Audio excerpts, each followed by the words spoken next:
लवकर इथलं जाऊया.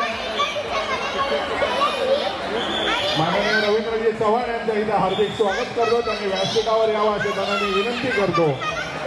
सार्वजनिक बांधकाम मंत्री आणि आपले आमदार यांना विनंती करतो.